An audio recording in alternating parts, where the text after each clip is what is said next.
There are a lot of extremely competitive keywords out there. From pharmaceutical keywords to online gambling keywords to payday loans and credit cards and banking terms.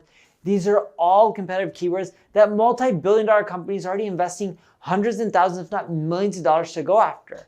And if you go after them, you're not going to do well. And those aren't the only type of keywords. There's a lot of other keywords that if you go after, you're going to be wasting your time.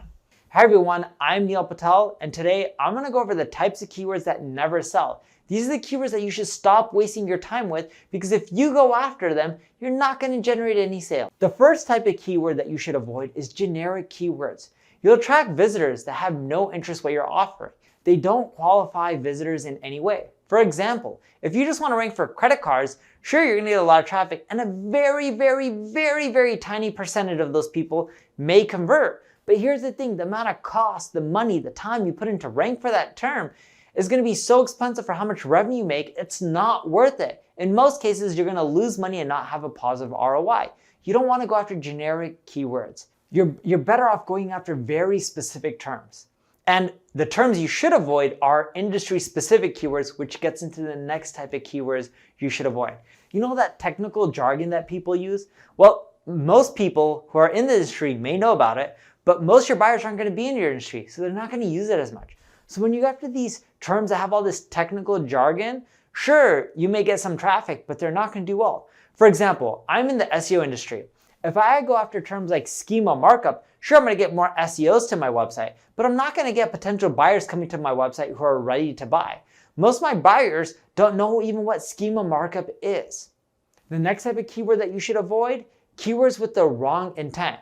Keywords that only bring in visitors for free information are the worst. For example, if you're getting people to your site for free college advice, free SEO advice, free marketing advice, whatever it has in there, right? If it has free in there, chances are not anyone's going to really spend any money with you.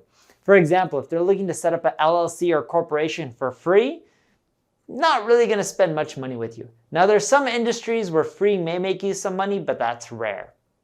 The next keyword that you should avoid going after is keywords that are out of context. Look, when someone's searching for things like storage, it could mean that they want self-storage or boxes or storage for their personal computer or cloud computing. It has many different meanings. Same with Apple. Are they looking for Apple computer, or are they looking for the food that they are eating? So you want to make sure you avoid generic keywords that are out of context, because they're very unlikely to convert and your user metrics are going to be messed up, which is going to really hurt your search rankings.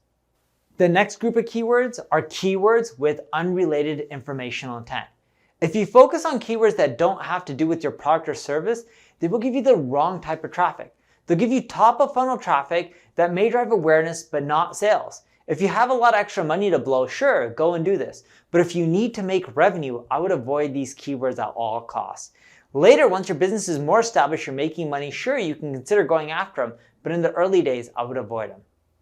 The next group of keywords, they're ones that are too competitive. Keywords that have too much competition. Keywords that usually have buyer intent within the keywords.